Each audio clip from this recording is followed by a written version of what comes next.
We're live! Excellent. Well, kind of. Oh, Tinny Talk looks weird. That's fine, whatever. Okay. Right. Here's your tinny. Well, I'll explain the tinny in a minute. Okay. Okay, ready? Excellent, I'm ready. This is episode 1, 2, 3, 4. Hello! Welcome to episode 4 of Tinny Talk She is. with Chloe Brennan. Woo! Hello, Chloe. Hey. Can I call you Chloe? Call me what you want. Well, I called my Chloe Chloe, Yeah. and then I just think it sounds more fun when you go, "Hey, Chloe," like that. So, like, you know, you're trying to get the energy up. But on a normal basis, I'll call you Chloe. Call me whatever. Is that all right? It's fine. Or the Bren. Bren, Chloe, Chloe. Same thing. Okay, so first of all, I got you a special tinny. Right, so I thought you didn't drink caffeine. You do, but you don't like Red Bull. You like a flavoured tinny. I do like a flavoured Okay. tinny. So what I did was, I got a tinny. I emptied the tinny. Now this is a sacrifice I was willing to make for you. So kind. I emptied it into a glass for later. Obviously, I didn't waste it. I cleaned it and then I filled it with nice filtered water What a babe. for you Thank to have a you. tinny. Well, Cheers. Cheers. So I didn't drink out of it. You know, no COVID here. So it's just a fresh Lovely tinny. fresh water. Is it nice? Does it taste like Red Bull? Beautiful. A little bit. It's fine. I did clean it. I did. I thought I can't put fairy liquid in it or nothing because then it'll be fucked. Right. So okay, Chloe, thank you for coming on my podcast. Pleasure. And thank you for coming all this way to do the seminar today. It's With lots of my clients who are definitely going to do fangirling over you. They'll be so excited. They're like, "Oh, Chloe Brennan." I'm like, I know, well, she's my friend. I've met her a few That's times. so strange. So do you get stopped and stuff sometimes? Rarely, unless it's at like a comp or something. Yeah. But I remember like the first time someone asked me for a photo, I was like, me? Yeah, why? Me? I've been asked twice and it was amazing. And you know, it wasn't even for competing, it was for Tinny Talks. Love It wasn't even a thing now. This is big. It's a big deal. I hope it's going to be big. It is a big deal. Because I just want people to feel inspired everywhere. That's cool. And it's fun. And it just gives people a laugh. And I don't edit my things because it is what it is. Watch what I say then. Yeah, there's no editing. So whatever you say is, you know, It's out there. that's it. Okay. You've had it. Got you. Okay, so I just wanted to have a chat today. I want to talk a little bit about strong women, obviously, because that's what we both do. But I kind of want to speak about you. Okay. Because I think we've done a Tinny Talk before, and that was more about strong women and competing and blah, blah, blah. Mm-hmm. But I want to get to know you better. Okay. We never get a chance to have a proper chat when we're competing because we're too. Well, you're so focused. It's like, don't go near. Don't go near her. Some people. I remember. Do you know what I remember at Arnold's? Somebody was going to ask you about your tacky, and you were totally in the zone, and I was like, "You're going to die. Like, don't speak. Like, what are you doing?" They're like, "Chloe," I was like, "Oh." No, but people. I think someone had said. I don't think about, that you would say anything, but I just think I can see you're in the zone. Someone had said something about like my attitude at the Arnold, and I was so upset because I was like, Oh no, I don't think you have an attitude. If someone like, even though I'm in that place, if someone comes and talks to me, I'll be like, Oh yeah, I'll you were snap out of it and then back in. Yeah, you were totally fine. Like, but I just seen you were in the zone, so I was like, That's stop, funny. stop. Like, I don't think you have an attitude at all. I think you're just fucking on it. Thank you. You're not fucking one of the best in the world for dancing around with finger boys like me. Well, I do that. I'm in the kind of like annoying fuck. And like looking at people like still fangirling. Do you still get that sometimes at comps? Because I do, big time. I think I find like the whole fangirl thing over people. I don't know if it's because I've worked with people for like ever and like in mental health and stuff. So I always just try and see people as a person. I find it a bit like I'd feel uncomfortable if I was to go up to someone and be like, "Oh my god, hello!" Like even if I really admire someone, I won't ask them for a photo because I'm just like.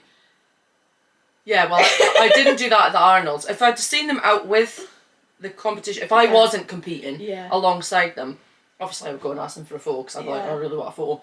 But that when I was in the backstage, like Novikov and that was there, I was like, there's no way I'm going to go up and be like, can I get a photo or whatever. Like, I waited until the competition was over.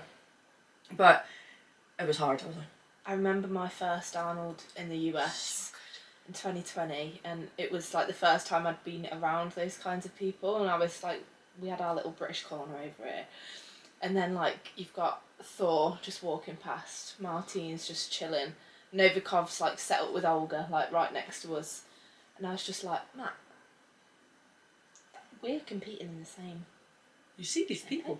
Let's see, they're here. It's really cool. Really cool. Oh, it was so cool. And Arnold's just coming through warming up. I was like, with my camera for YouTube. And then I like, no, of course, but I was like, I'm not filming you. I swear.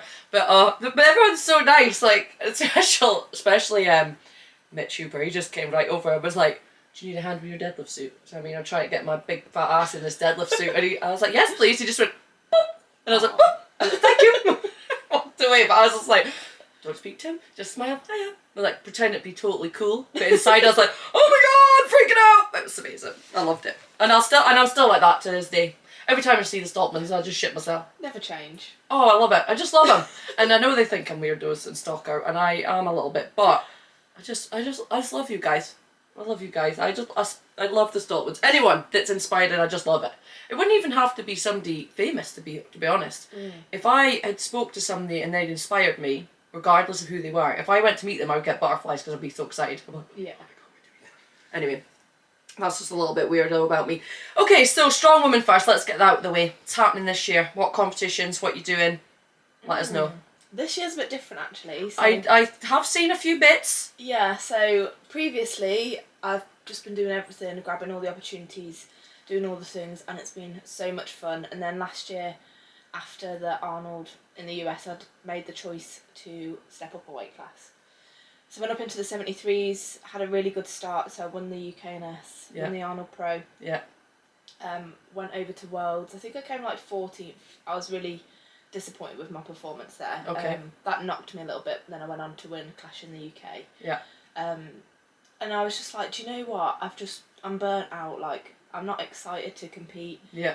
Because I qualified to Clash and I was like, that is such a cool opportunity. Yeah. And I just wasn't buzzing. I was like, Yeah.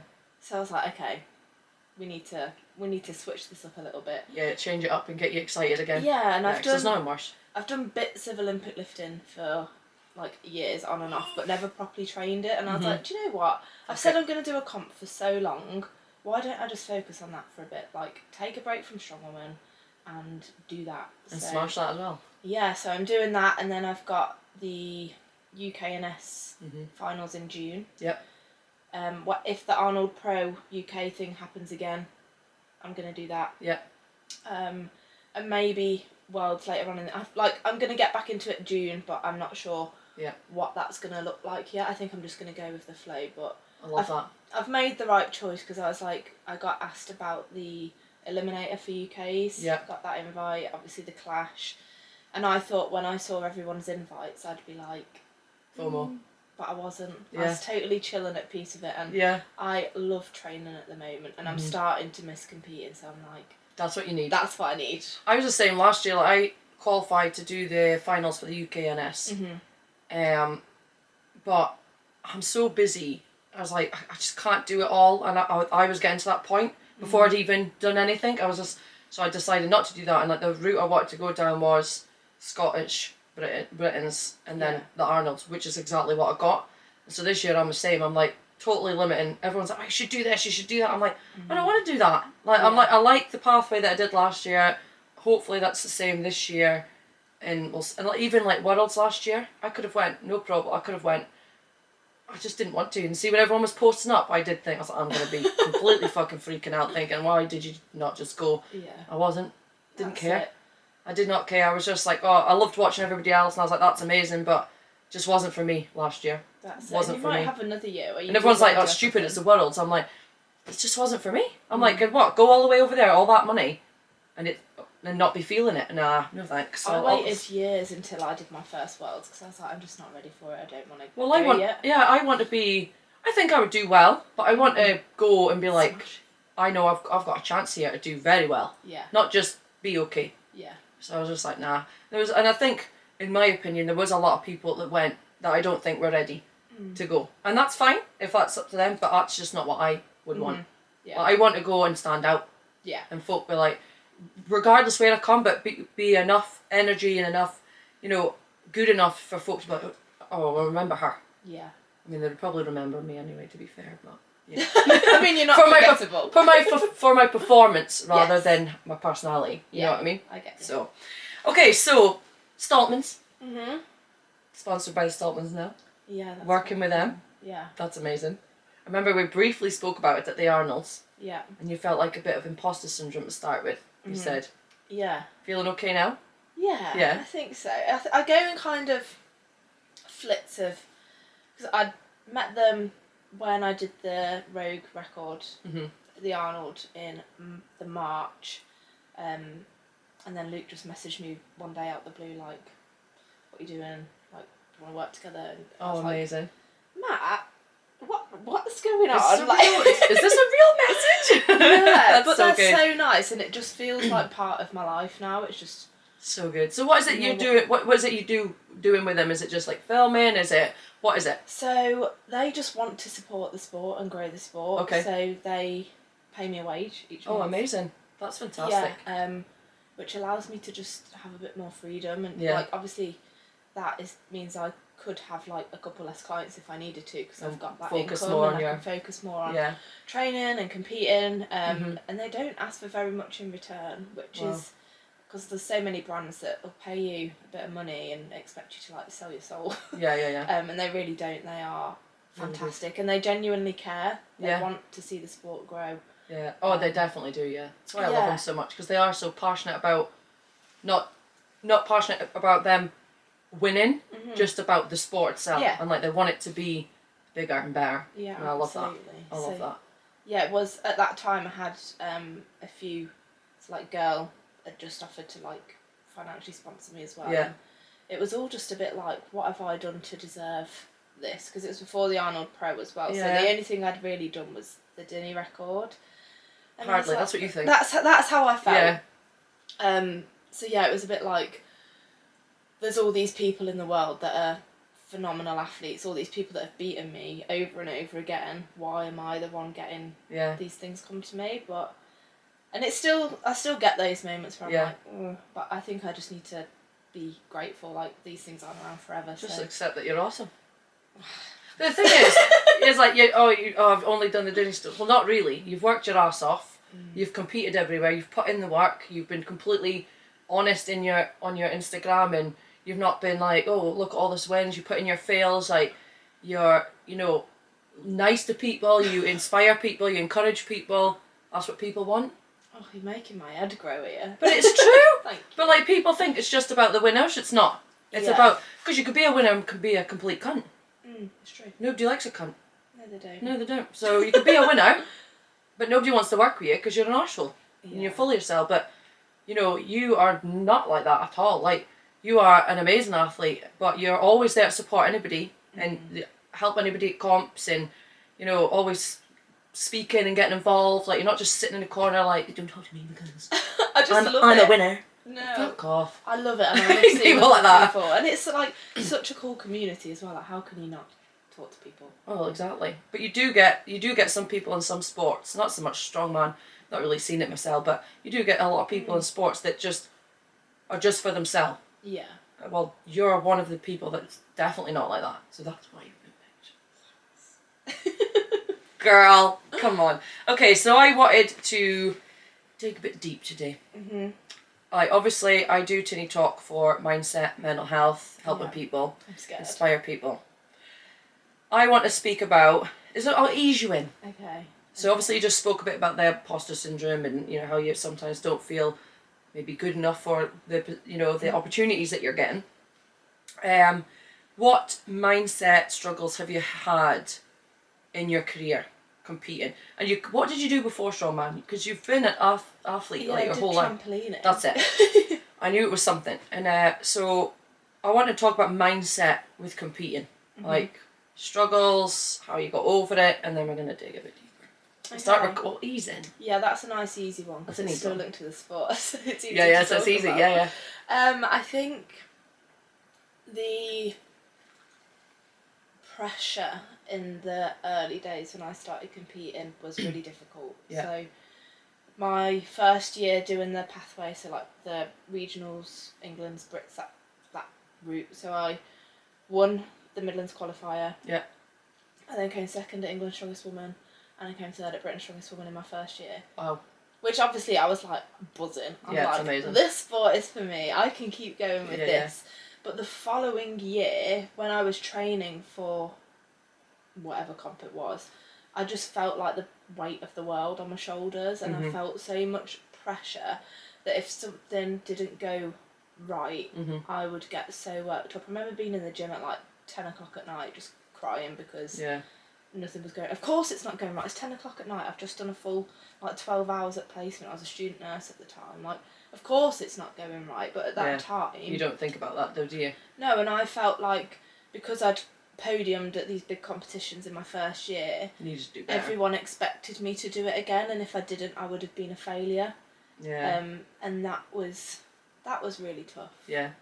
I think through that now, I have the motto, and I say it to all my clients, like, no one gives a shit. Yeah. No one cares. Yeah, nobody does. No one follows it. Like, strongman is such a small community, and even within that, like, I went like at Worlds last year, and I was like, I want top 5 again. I came 14th. Yeah. And like in my head before that happened, I was like, that would be my, like, how would I go about my life if I didn't make the top 10? How would I do that? That would be the end of the world. Yeah. Like, no one. Yeah, nothing no changed. One cares. Yeah, nothing happened.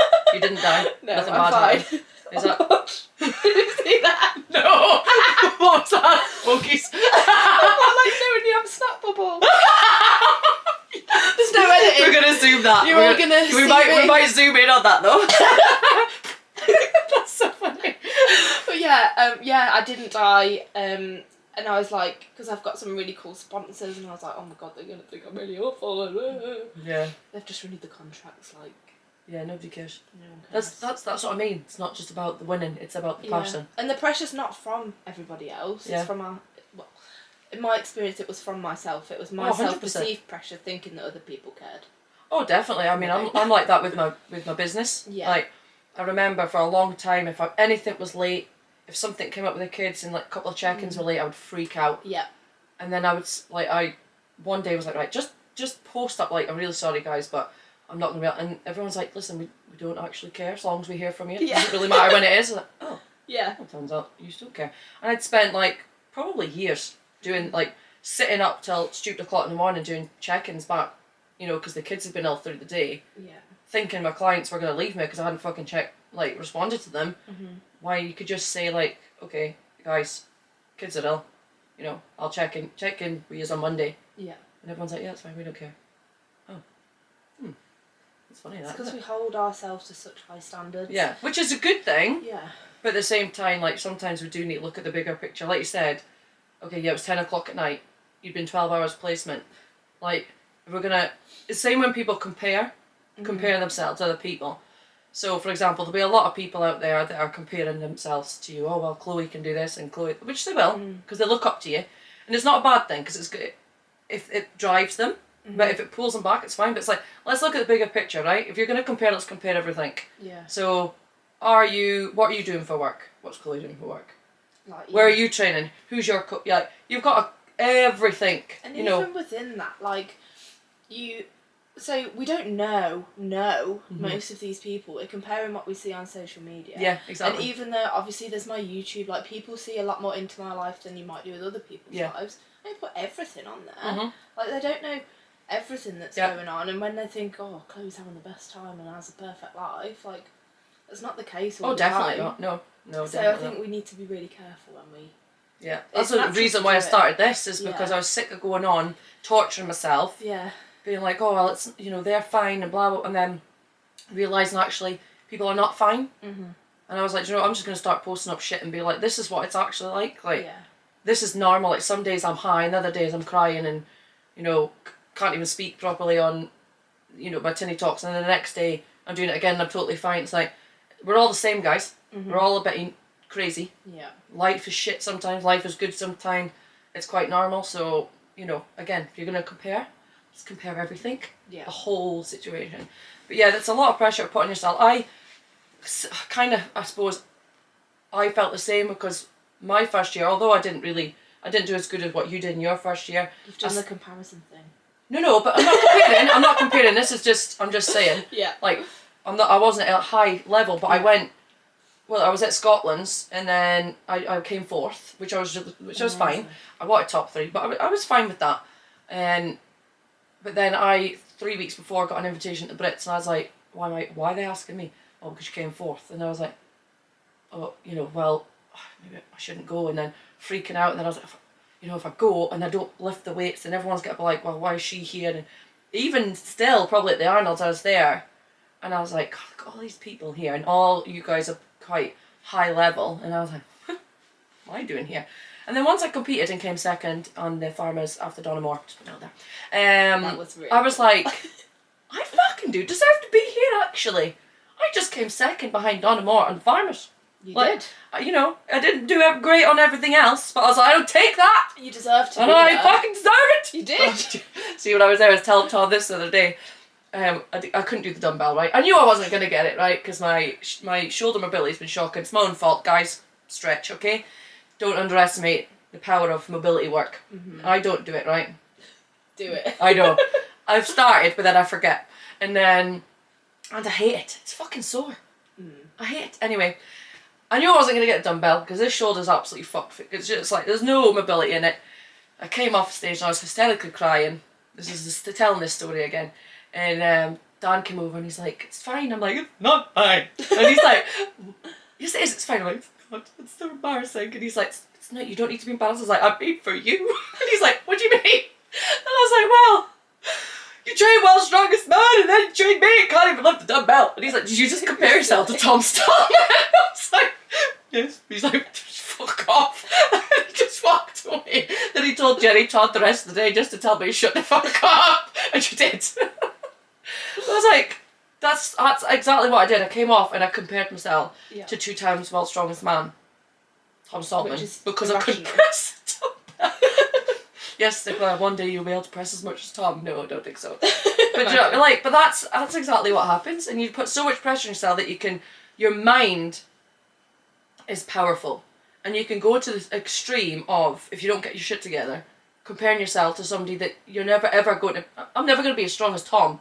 Genetically, that's not even possible. Mm-hmm. I'm half his size. You run in I'm a woman. Different races. Yeah, exactly. Genetically, totally different.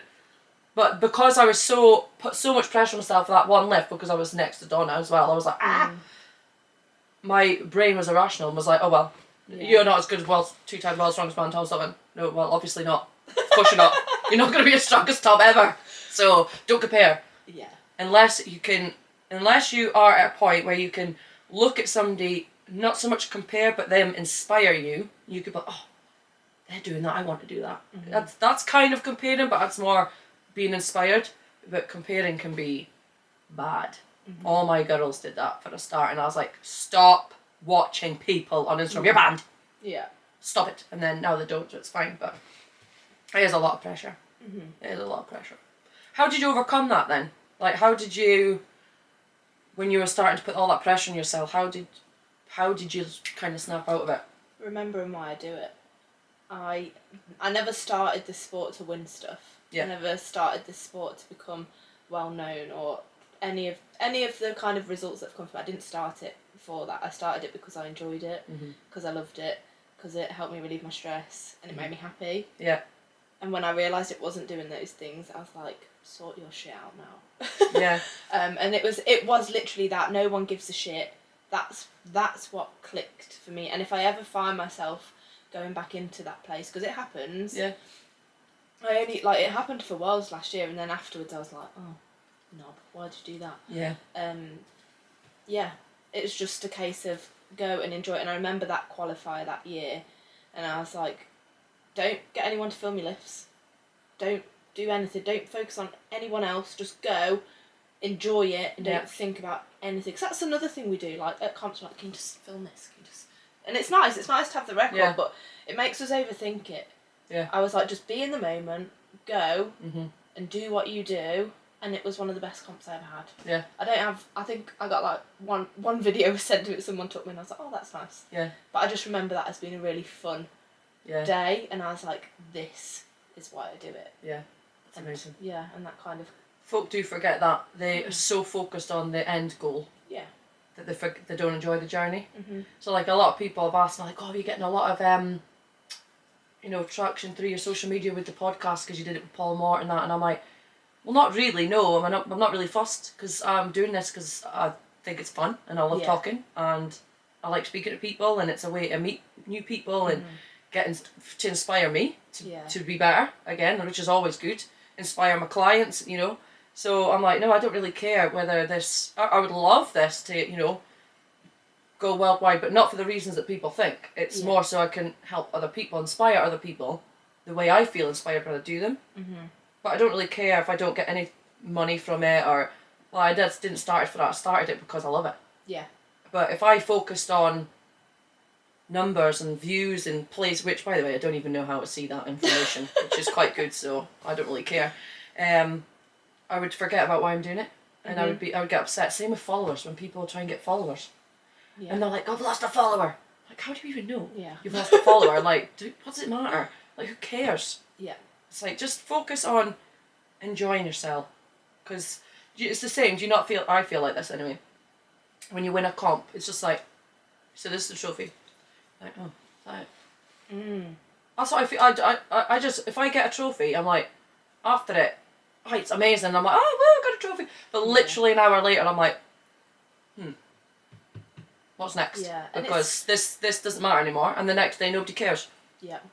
It's the moments in the comp that you remember. Yeah, like, it's the funny parts. It's the laugh you get backstage. It's the competing. It's the cheering. It's the crowd. It's for my favourite part, it's encouraging other people. I love going just so I can be closer to the people that are competing. So I can be like, come on, you can do it!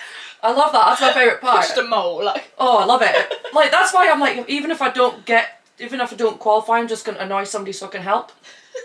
Because I just love being there. Like, it's not even really about competing. I do like competing, but I just love being at comps. Yeah. Like, I just love it. And I love the energy and the buzz, and I'm like, woohoo! And then I'm just high as a kite, and then I've got no voice after it. But, like, folk forget to just enjoy it. Like, stop getting stressed out. It's not a big deal, because even if you win, nobody's going to care the next day. There'll be another comp on the next day that folk are going to be watching, and they're not going to care. Exactly. That's why I think. Yeah, no, it's true. It's so true. And that's what I'm like, when if I ever get a trophy, I'm like, so what's next? Where's my tinny?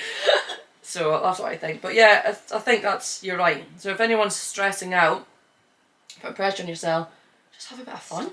Stop it right now. And just say that. Like, it was one of my things I taught. Just stop it. Yeah. 1, 2, 3, stop it. And then focus on something fun. Put on a good tune or something, because it's not worth it. The more you stress about it, the more shit you'll be. Just saying. Because you just got fuck all energy left then, haven't you? It's true. Right, okay, we're gonna dig deep. Okay. I want to speak about, have you ever had any issues with mental health or anything growing up? You don't have to speak about it if you don't want to. Yeah, I won't go into the You don't need to, details, that's fine. No, so, when, this is something that I've never really, it's the first time I spoke about it on any kind of podcast. You don't have to if you don't want to. No, I'm ready. Okay. There was a lot of stuff that happened when I was younger. Okay. That I just kind of put into a box. Yep. And carried on. And was like, yes. Yeah. I'm a superhero. Yeah. And I've covered it up. Like, no one would even know that I went through anything. Yeah. Because I'm just always like, happy and smiling. Yeah. But sometimes there'll be things that happen, and I'm like, and it brings me right back down. Yeah. And I was like, for years, I've been like, I should probably talk to someone about this. Okay. But I don't want to, because a problem shared is a problem doubled. Yeah. Is what I saw. But like recently, like very recently, so I'm only on like it'll be my 3rd session coming this week. Okay. I've gone and started therapy. Well done. Yeah. And that's not easy. Yeah, it's not. It was really hard. Like, so hard. I remember sending the email and I was like, yeah. And she was like, so we can do like a initial consultation. You can do it free on Zoom, or you can come in and see me for like £25 or something for the initial, like, is this what you want? And I was like, I need to come, because if I do it on Zoom, I'm not going to listen to you. I'm not going to engage. I'm not going to tell you anything. I'm just going to sit and be like, I'm so fine.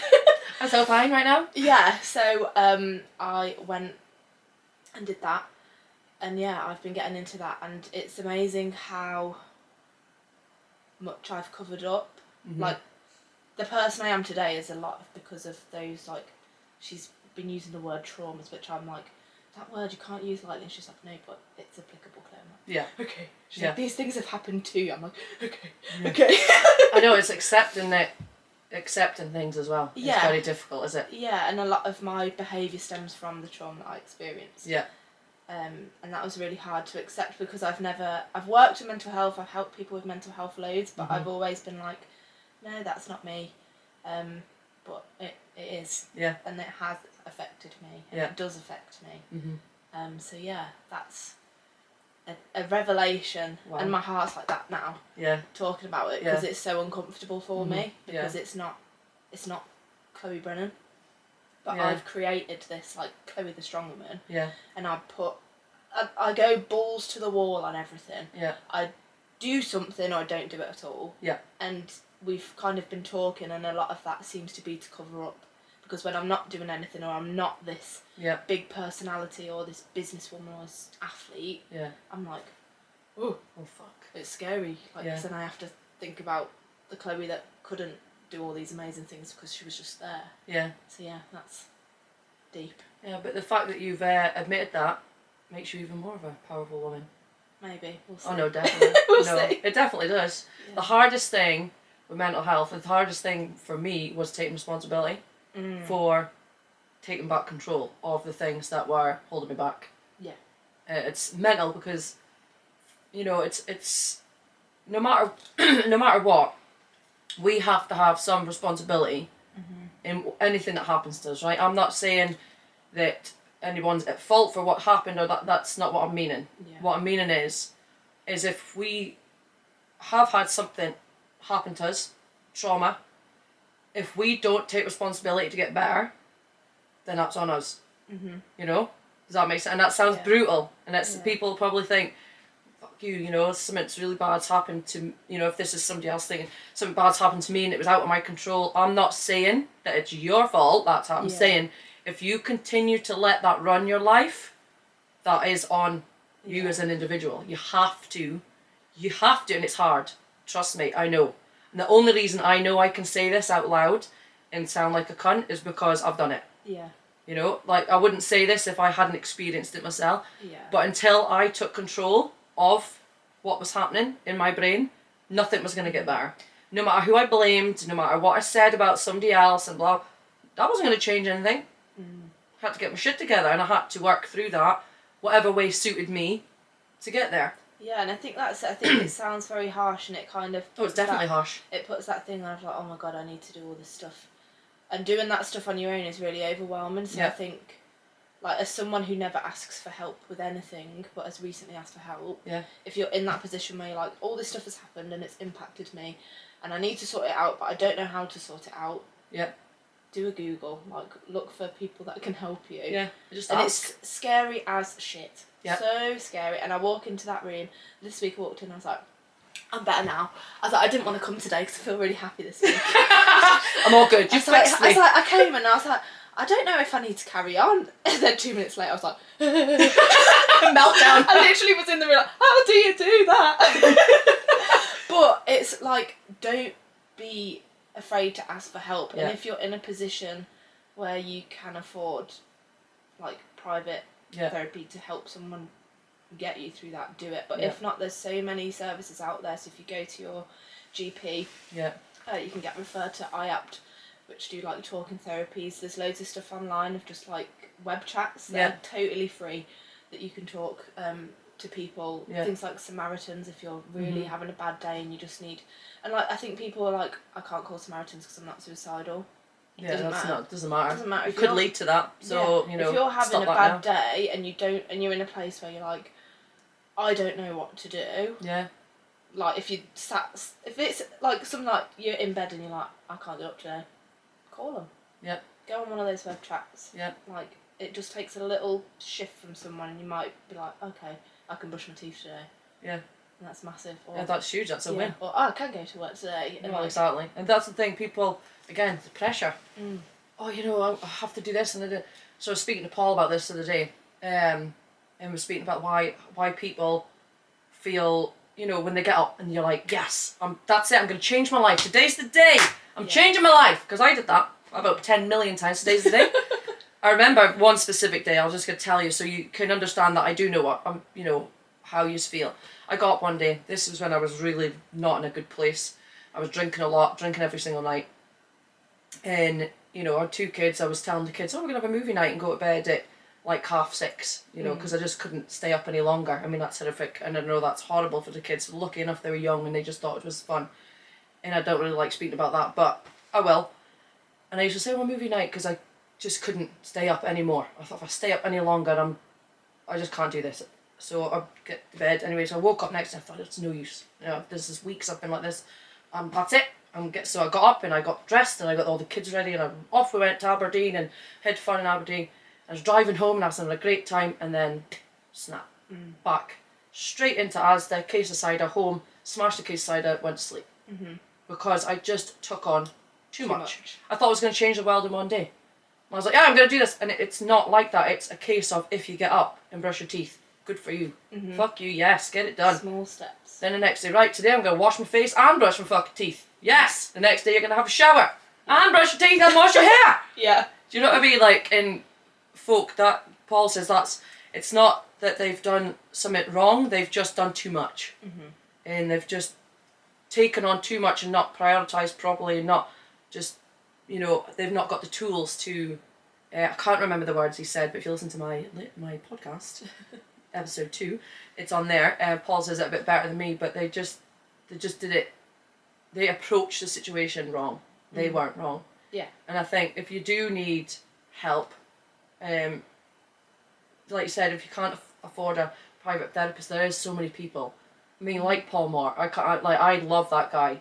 I found him on James Smith PT's podcast. Yeah. And then I was lucky enough, I was in a position I could hire him as my coach. But to start with, I couldn't, so I just started listening to his books and I started listening to his podcasts, and that's all free. Yeah. These things are all free. It is out there. You just got to look in the right places. Stop following people that don't do anything for you. Like, get rid of those and get out of those pages that are, you know, the Facebook pages that are other people struggling, that are just kind of, you know, it's kind of a negative place. Yeah. Don't go there. Look for somebody that can help you, or speak to anybody. Like, reach out to yourself and be like, oh, I'm struggling. Is there anybody you could recommend? Even if we can't help you, like, we'll recommend somebody that we know that will maybe just follow this person. Or But the first step is, as you said, taking responsibility and being like, it's sort of shit. I need a little bit of help. Yeah. But I said that today. I did a post about you coming up, and like, I got you up here because I felt like I was at a point with my clients that I've taught them as much as I could, and I'm still learning. Yeah. But you're more experienced than me. You, especially in the Olympic lifting, much better than I am. I'm still learning, so I can tell them. So I was like, right, I'm just going to get Chloe in because I want my clients to be better, and I want to be better. Absolutely. So you have to ask for help, in no matter what area, but especially for mental health, that you can't do it alone. Well, you have to take responsibility, but if you are struggling, you need the tools. Yeah. And it has to work for you. Yeah. And everybody's going to tell you different things, but there's different approaches as well. Yeah, and I think people will sit and be like, oh, it's easy to say that. Because, like, I've literally spent the last 6-7 years needing to ask for help and not doing it. Yeah. So, like, it's not easy, and you might spend a year, 2 years before you actually feel ready to do it. Yeah. But just think about it every now and then when you're like, oh, just think about asking for help. Yeah. And then slowly, when you're ready, it eventually becomes a little bit easier. But so, working toward feeling better about yourself and sorting your shit out. Yeah. Go you. I'm proud of you. Thanks. I'm proud of you.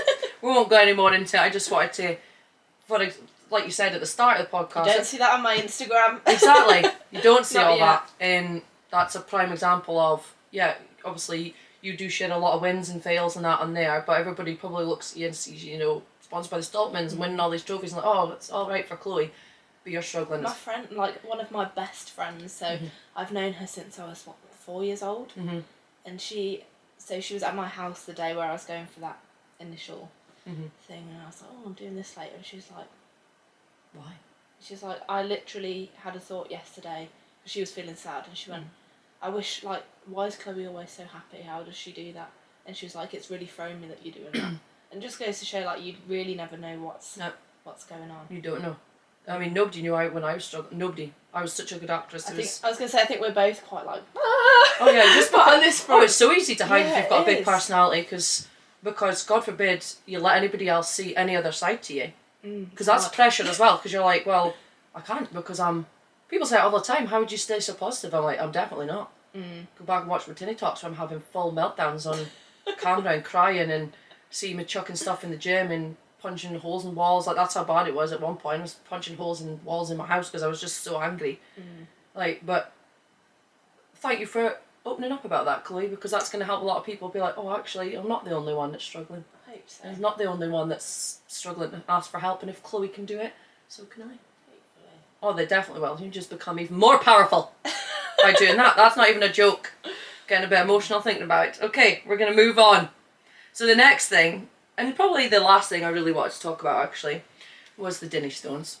Yeah. Right?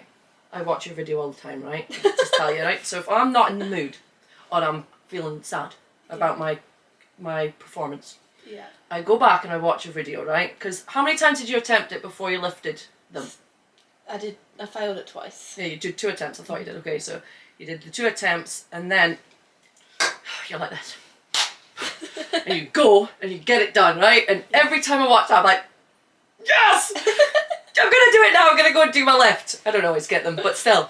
I want to know, after obviously failing that 2 times, which most people would just be like, right, that's it. Especially when you are up against heavyweight women lifting these. World's strongest women. Yeah, exactly. Like, and they didn't get it. Yeah. You know, that, again, must have played on... Did that play on your mind as you failed that first 2? Or what were you thinking in that moment? And then, like, not when you lifted it, because obviously you were fucking buzzing. Yeah. But in that moment, after you failed twice, all the other... Because were you last? Yeah. So after all those Yeah. women had failed, then you failed twice. Yeah. In that moment when you clapped your hands and looked at fucking stones, what were you thinking? So, I'll rewind a little bit. So with that record breaker, there'd been a lot of pro women invited. And some of the pro women that had been invited had never touched the Tinny stones. So in itself, I was like, well, I'm going. I've done that. Like, I can do that. Yeah. So I was over there competing anyway. So I literally ran from the main stage gym at Axel over to the Tinnies, but that's another story.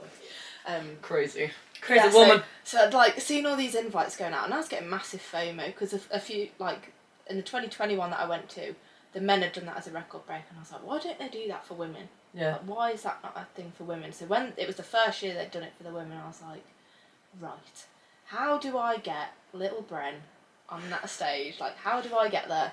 So I emailed and messaged people. I was like, this is what I've done. Like, I'd really like to join in. How do I go about it? And they were like, okay, you can come and okay, play and goosebumps. join in. Yeah. So I was like, great. And then I had to go and get my t-shirt and stuff. And when I got it, I was like, oh, I'm Chloe Brennan. And they were like, like, girl, you're small. They didn't have any t-shirts small enough for me. That's hilarious. Yeah. So I was like, the t-shirt was like a dress. Yeah. So before I'd even started, people were like, obviously Donna was like, go on, Dave. Yeah. Like, we'd been talking about it for weeks before. And I knew I could do it. Like, absolutely. There was no doubt in my mind that I was going to pick up those stones. Yeah. But what I thought was that the bigger girls would hold it for longer. Yeah. That's what I thought. But I was like, I'm doing it. Yeah. So we got there, and the two, like Donna and Becca, failed them, and I was like, right, if you get this now, this is going to be massive, huge. Because like for a lot of the record breakers, the crowd isn't that big because like it's just a random time. But the pro men had just finished, so there was still a big crowd there, and I was like, come on. I was looking at that crowd, and I was like, if you get this, this is it. Like, you can do so much for like the lightweight scene. Yeah. If you beat these open weight women, this will be not just for you, but for the sport, this will be massive. Yeah. So I was like, okay. And then I failed it, and I was like, whoa. Oh, shitballs. That didn't go to plan. Fuck. And I was kind of like, so basically they say if you set the record without straps, it's done. Like, you can't, anything with straps then doesn't match it. Yeah. And the other two were getting their straps ready, and I was like, well, if I don't get it, then I'll just do the straps. And then I failed it. So I think the first time my grip went. Yeah, because you fell back, didn't you? And the second time I fell back. Oh, yeah, okay. And I really hurt my glute and hamstring, like, a lot.